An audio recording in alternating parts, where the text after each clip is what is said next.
Good morning students. आज जो topic हमारा ऑर्गेनाइजेशन बिहेवियर में है वो है perception.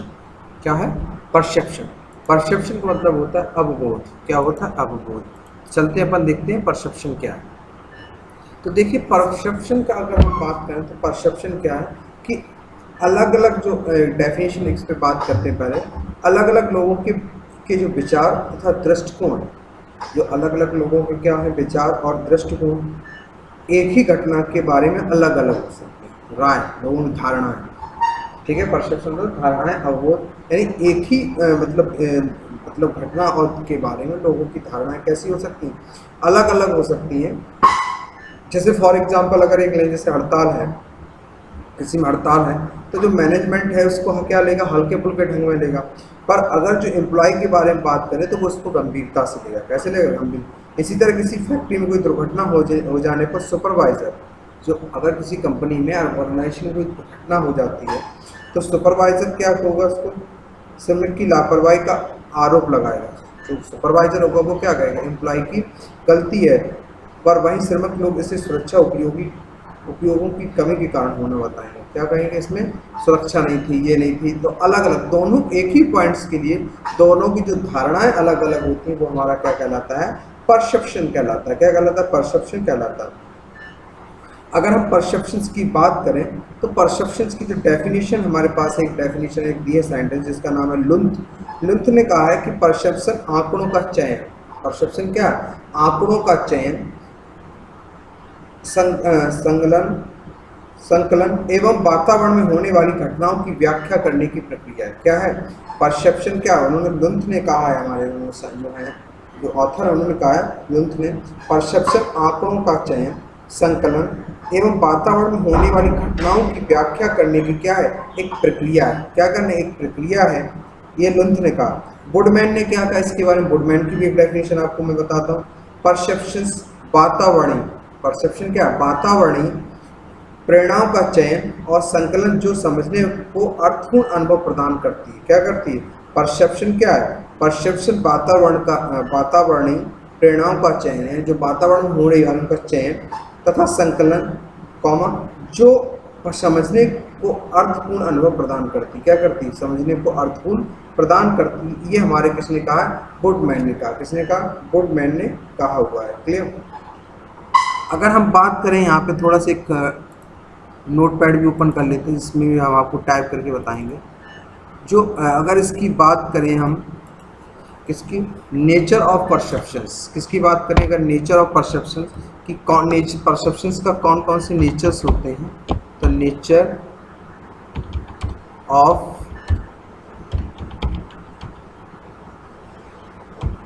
Perception, nature of perception. तो नेचर ऑफ परसेप्शन की बात करें कि परसेप्शन एक प्रक्रिया है, हम आपको जिसकी उप प्रक्रियाएं भी हो सकती हैं। क्या हो सकती है? उप प्रक्रियाएं भी हो सकती हैं।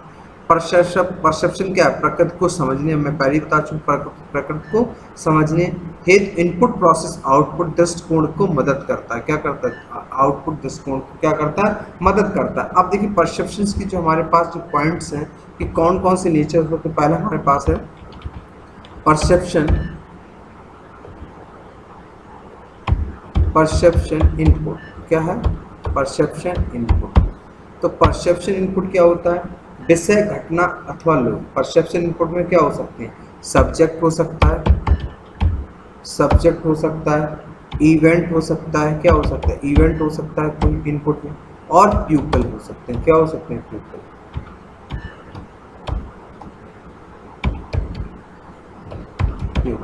ये हमारा क्या? Perception input. यानी परसेप्शन जो हमारे पास है कि पहले हमारे पास इनपुट होना चाहिए, परसेप्शन इनपुट होना चाहिए कि, और परसेप्शन इनपुट में क्या हो सकता है? कोई सब्जेक्ट पे लोगों की धारणाएं अलग अलग हो सकती हैं। ठीक है, कोई आपका इवेंट, घटना पे कोई हो सकता है, किसी लोगों के बारे में। तो ये हमारे परसेप्शन है। नेक्स्ट हमारे पास इसी में परसेप्शन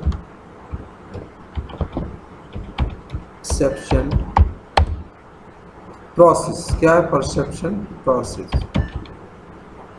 अब देखिए परसेप्शन प्रोसेस क्या होती है कि चयन और संकलन तथा व्याख्या द्वारा इनपुट वास्तविकता का रूपांतरण। क्या होता है? एक्चुअल। अगर इसकी हम बात करें तो क्या? Actual transformation transformation of inputs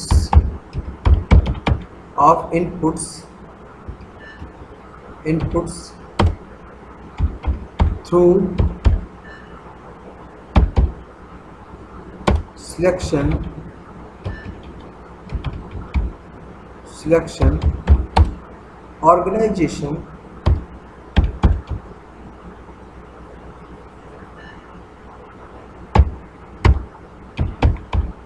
organization and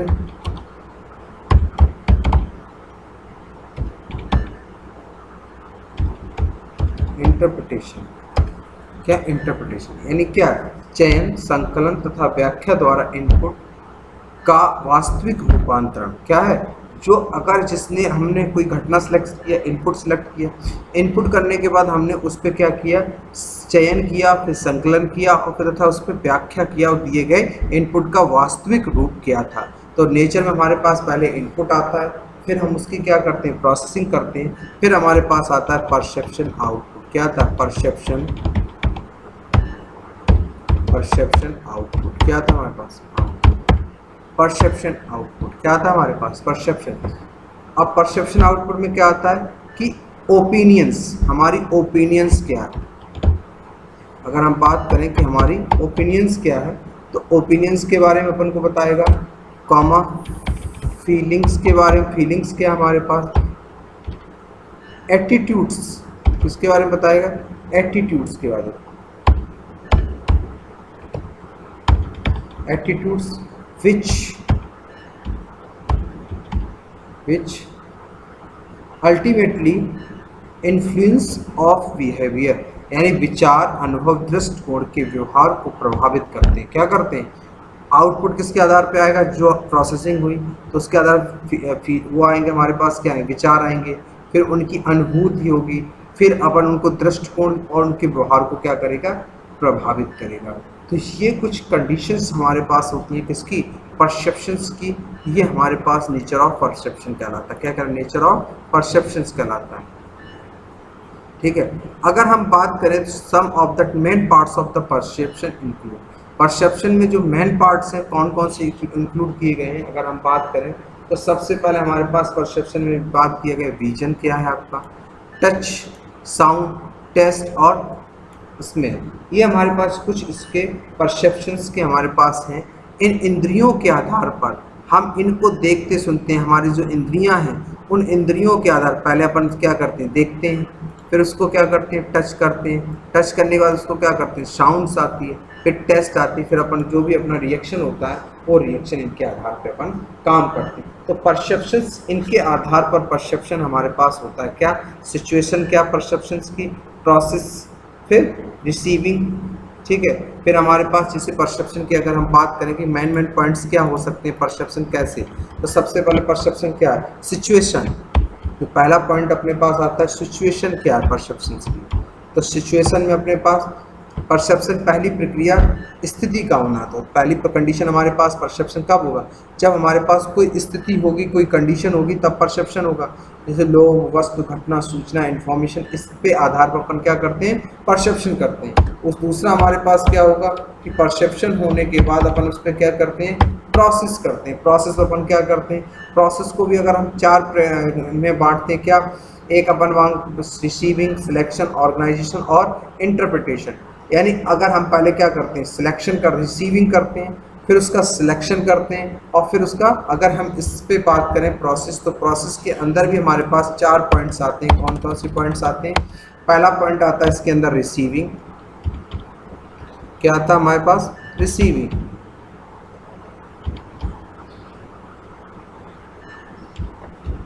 receiving यानी इन्फॉर्मेशन को अपन क्या करेंगे? इन्फॉर्मेशन को रिसीव करेंगे, फिर हम उस इन्फॉर्मेशन को क्या करेंगे? सिलेक्शन, उसका हम सिलेक्शन करेंगे, फिर उसके बाद अपन क्या करेंगे? उसको ऑर्गेनाइज,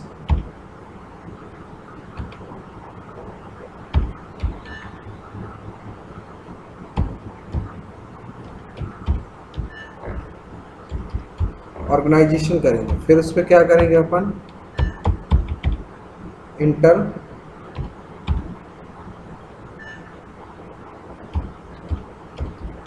इंटरप्रिटेशन, ये अपन इसको करेंगे। तो रिसीविंग करेंगे यानी उस पर अपन को क्या करना, रिसीव करना, प्रेरक की ग्रहण करना है, फिर उसका चयन करना है, फिर उसको संकलन करना है या संगठन करना है, फिर उसको अपन को क्या करना है, इंटरप्रिटेशन यानी उसकी व्याख्या करना है। ये कुछ पॉइंट्स हैं, इन पॉइंट्स के आधार पर अपन उसको क्या करते हैं, काम करते हैं। क्लियर?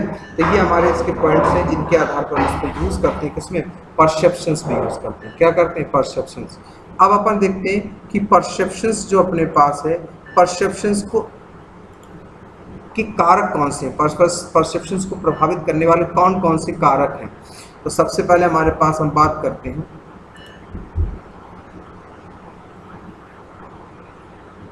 ठीक है। अब देखिए इन्वायरमेंटल, ये अपने पास ये सारी चीज़ें अपन देख चुके हैं ना। अब अपन बात करते हैं परसेप्शंस के कौन कौन से कारक हैं, कौन कौन से पॉइंट्स हैं जो परसेप्शंस को प्रभावित करते हैं। तो अपन देखते हैं factors of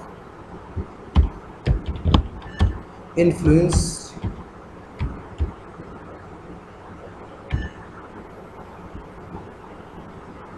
influencing perception।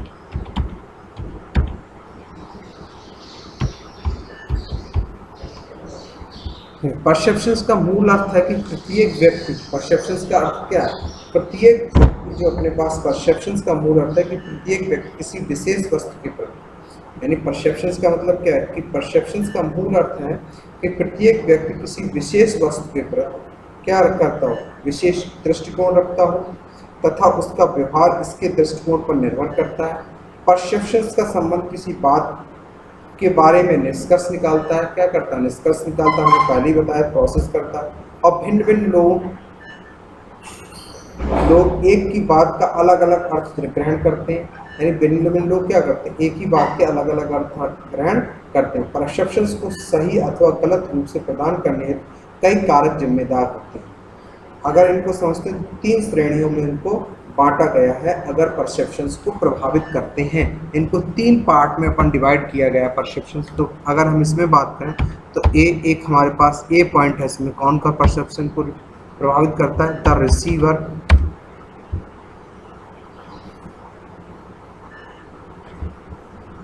P receiver,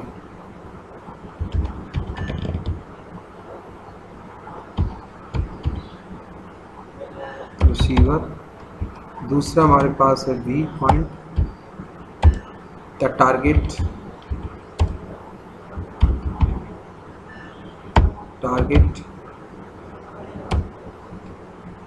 तीसरा हमारे पास situations, the situation.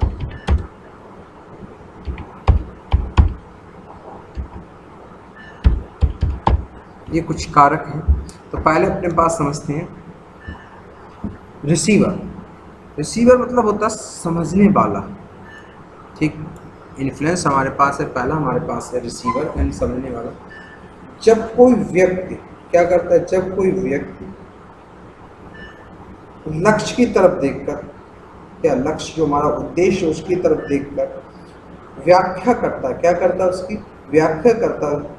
When the individual looks the target, interprets, क्या करता है, जब कोई व्यक्ति किसी लक्ष्य को देखकर उसकी क्या करता है, व्याख्या करता है, तो यह व्याख्या उस व्यक्ति के गुणों को प्रभावित करती है। तो व्याख्या उसके किसको प्रभावित करती है, उसके गुणों को प्रभावित करती है। कौन कौन से गुण हैं उसको प्रभावित करती है।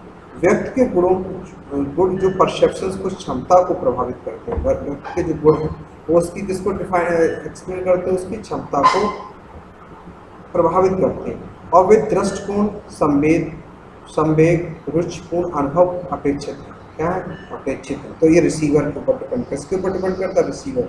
अब रिसीवर क्या समझता है कि रिसीवर का एटीट्यूड क्या है, मोटिव्स क्या है, इंटरेस्ट क्या है, उसके आधार पर उन चीज़ों को वो समझता है और उन चीज़ों पे वो काम करता है। यानी उसने मालूम उसका एटीट्यूड दूसरी तरीके से सोचता है, दृष्टिकोण उसका है, तो अगर उसने गलत सोचा है तो गलत उसका अर्थ भी कैसा निकालेगा, गलत निकालेगा। अगर उसकी थिंकिंग पॉजिटिव है तो रिसीवर के, यानी जब भी हम कोई परसेप्शन करते हैं सबसे मेन पॉइंट होता है रिसीवर, यानी उस चीज़ को उसने किस तरीके से समझा हुआ है, तभी वो आगे उस चीज़ को एक्सप्लेन, प्रोसेस करके उसको क्या कर पाएगा, एक्सप्लेन कर पाएगा। क्लियर?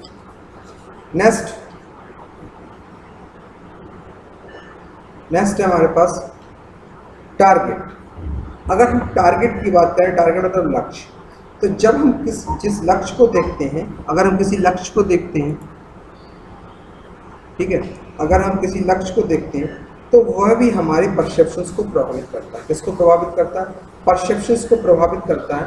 अगर जब हम किसी ऑब्जेक्ट को देखते हैं, ऑब्जर्व करते हैं ऑब्जेक्ट को, तो वो हमारे परसेप्शन को प्रभावित करता है। और जोर से बोलने वाली भीड़ में उन लोगों को अलग दिखाई देते हैं, जो जोर से बोलने वाले लोग भीड़ में उन लोगों से अलग दिखाई देते हैं जो शांत होते हैं। अगर हम परसेप्शन की बात करें लक्ष्य में, तो कई लोग जोर से बोल रहे हैं, कुछ लोग शांत हो, तो जोर से बोलने वो अलग दिखाई देंगे, जो शांत होंगे वो अलग हो। गति, ध्वनि, आकार जो अपन बोलते हैं ना, तो कौन कौन सी चीज होती है? गति, ध्वनि, आकार तथा लक्ष्य के अन्य गुणों को परसेप्शन प्रभावित करते हैं। कौन कौन से? आपका मोशन क्या है, आपकी साउंड क्या है, आपका जो भी पॉइंट है वो आपको किसको डिफाइन करते हैं? आपके परसेप्शन, लक्ष्य को, परसेप्शंस को एक्सप्लेन, प्रभावित करते हैं। अगर हम दो चीज़ों को एक दूसरे में काफ़ी करेंगे, दो चीज़ें एक दूसरे से काफ़ी करेंगे, अगर उन पर बात करें जैसे इन्हें अलग से समझने की बजाय एक साथ समझा जाए, जैसे चार लोग एक विभाग में काम करते हैं। फॉर एग्जांपल एक किसी ऑर्गेनाइजेशन के अंदर चार लोग काम करते हैं, विभाग एक ही है, उनका डिपार्टमेंट एक ही है। दो लोग एक साथ त्याग पत्र देते हैं, दो लोग क्या करते हैं? एक साथ त्याग पत्र देते हैं, रिजाइनिंग लेटर देते हैं, तो उनके त्याग पत्र को दूसरे से जुड़ा हुआ माना जाएगा। एक दूसरे से क्या माना जाएगा? जुड़ा। दोनों ने एक साथ दिया, क्यों दिया? तो वो दोनों एक दूसरे से जुड़ा हुआ माना जाएगा। जबकि हो सकता है कि दोनों के कारण बिल्कुल भिन्न हो, जबकि दोनों के कारण क्या हो? भिन्न हो। पर लोग क्या कहें? एक साथ छोड़ रहा है, हो सकता है कोई वजह हो, कोई प्रॉब्लम, तो क्या हो सकता है? तो जबकि दोनों के कारण दोनों के क्या हो? भिन्न हो। दूसरा उदाहरण लें, मान लीजिए कोई नया विक्रय प्रबंधन नियुक्त है, हमने मान लो क्या किया, कोई एक मैनेजर हमने नियुक्त किया हुआ, ठीक है, और क्या क्या नियुक्त किया, तब उसके ही आर्थिक क्रय तेजी से बढ़ने लगती है। मान लो उसने सेल्स मैनेजर हमने नियुक्त किया और उसको ज्वाइनिंग लेटर दी, और उसके आते ही मान लो हमारे पास फॉर एग्जाम्पल जो सेलिंग है हमारी एकदम बढ़ने लगी, सेलिंग हमारी क्या हो रही? बढ़ने लगी। तो यहाँ नियुक्त एवं क्रय वृद्धि संबंधी नहीं है, मतलब दोनों एक दूसरे संबंधी। यह वृद्धि अन्य किसी कारण से भी हो सकती है, यह वृद्धि किसी अन्य कारण से हो सकती है। आमतौर पर दोनों चीज़ों को जोड़ देते हैं। मान लो यार फलाना बंदा आ गया तो ऐसा काम हुआ, पर जबकि दोनों चीज़ें अलग अलग, ठीक है। इसी तरह मान लेते हैं बहुत सी वस्तुएं एवं घटनाएं एक साथ रखकर हम देखें तो उनमें ज़्यादातर समानता होगी, पर उतना ही उन्हें एक साथ देखने जाने की संभावना ज़्यादा होती है, ठीक है। तो ये हमारा क्या हो गया? टारगेट। नेक्स्ट हमारा पॉइंट है सिचुएशन। क्या है? सिचुएशन। सिचुएशन मतलब होती है कि वह स्थिति महत्वपूर्ण जिसमें हम बहुत घटनाओं को देखते हैं। स्थिति क्या होती है? सिचुएशन क्या होती है? किसी महत्वपूर्ण, किसी वह स्थिति जो जो जो महत्वपूर्ण है, जिसे हम बहुत घटनाओं को देखते हैं, वातावरण में व्याप्त तक हमारी परसेप्शंस को प्रभावित करते हैं। अब हम क्या बहुत सी घटनाओं को देखते हैं, जो एनवायरनमेंट में हमारे पास बहुत सी घटनाएं हैं, तो हमारे उसको क्या करते हैं? परसेप्शंस को प्रभावित करते हैं। अगर एक 25 एज जो युवक है वो शनिवार शाम को नाइट में सूट पहनकर सड़क पर घूम रहा है, मान लो फॉर एग्जांपल एक पर्सन है जिसकी एज कितनी 25, और वो सूट पहन के मान लो घूम रहा है, तो हमें कोई अचरज नहीं होगा, हमें कोई अचरज नहीं होगा। क्यों? क्योंकि हमें कोई उसमें अचरज नहीं होगा। क्यों नहीं होगा? पर यही युवक अगर सोमवार को इसी वेशभूषा में प्रबंधन कक्षा में आता है, अगर वो सेम उसी वेशभूषा में किसमें आता है? मैनेजमेंट डिपार्टमेंट में आता है, तो हर कोई हमें इसे देखने लगेगा। शनिवार शाम और सोमवार की शाम समझने वाले का लक्ष्य वही है, पर स्थिति बदल गई। दोनों का लक्ष्य वही है, पर दोनों की स्थिति बदल गई। इस स्थिति इसलिए है कि जिस समय कोई वस्तु अथवा घटना हम देखते हैं तो उसका ही परसेप्शन हम असर डालते हैं। दोनों जिससे हम डालते हैं तो उसका ही परसेप्शन अलग डालते हैं, दोनों का अर्थ अलग अलग निकलता है।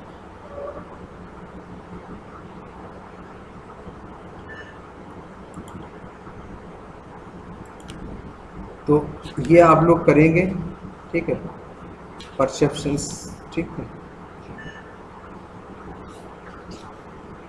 इसको कर लीजिएगा। किसी स्टूडेंट को प्रॉब्लम आए तो बताइएगा।